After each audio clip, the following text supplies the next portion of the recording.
Welcome to the Real Estate Espresso Podcast, your morning shot of what's new in the world of real estate investing. I'm your host, Victor Menashe. On today's show, we're talking about what to do when subcontractors are too busy. The front end of a project contains the most uncertainty.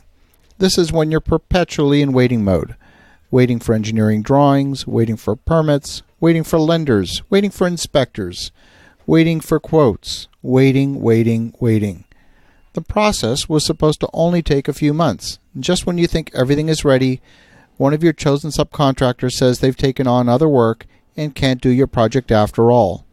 What are your options? Accept a higher price bid? Restart the bidding process all over again?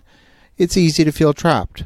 In today's market conditions, many subcontractors are busy beyond their capacity. The folks who are good are busy.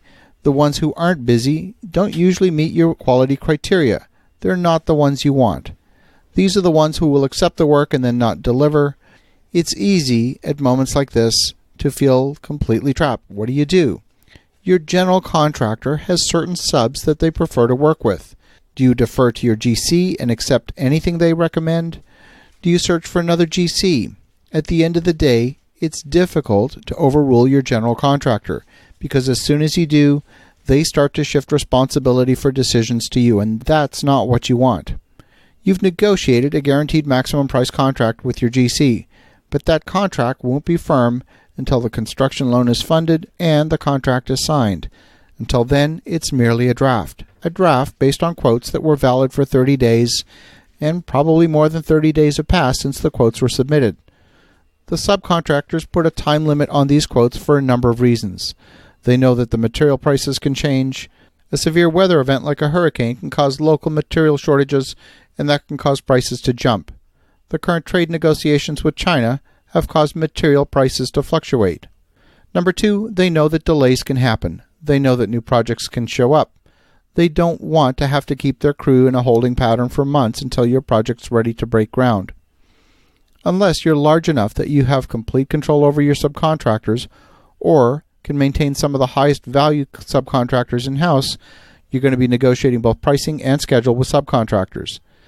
When you're bidding a project, the key item is price, but when you're finally in construction, the key item is schedule. Most construction activities take place in a relatively short period of time. The key is to get everything coordinated so that the materials and the people are on the site doing the work. There have been so many times I've had a crew on site waiting for a single part. Even worse, I've had crews spend 30 minutes on a job site and then walk off the site saying they were missing a single component and they'll be back tomorrow. In your mind, you're calculating your daily carrying cost for the project and realizing that you've just spent an extra day of holding cost for a $15 part. That $15 part might have cost you several $100s in time delays.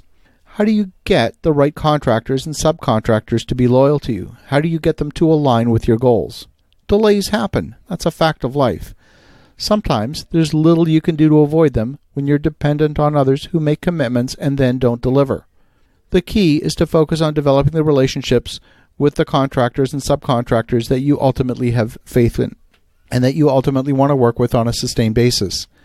Communicate with them often and let them know where you are in the process. Weekly meetings, even if just for 10 minutes, can maintain that heartbeat. And when it comes to negotiating the final contract, the key is to have the detailed drawings and specifications. These specs are the key. If the contractor or the subcontractor is experiencing pressure in their business, they will use the specifications to their own benefit, not yours. I recently completed the review of a 440-page specification document for one of our projects. That level of detail is essential, and hiring the right architect is the key to getting this level of quality. It starts at the design end of the process.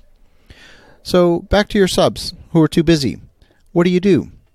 Market conditions are local. It's often the case that while some markets are hot, others are not. You should be willing to import labor from other markets to shore up the shortfall. And when you do, that means the labor is dedicated to your project. It will get done in the shortest time frame possible.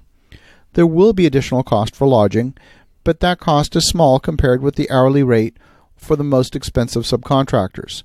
The cost of housing could increase the labor component by at most 10%, and labor usually is equal to the material cost. So the overall cost impact of importing labor is usually less than 5%. Now, that's only on a subset of your project. So sometimes the impact can be kept to less than 1% of the total project. As you think about that, look further afield for other sources who can help your project. As you think about that, have an awesome rest of your day. Go make some great things happen. We'll talk to you again tomorrow.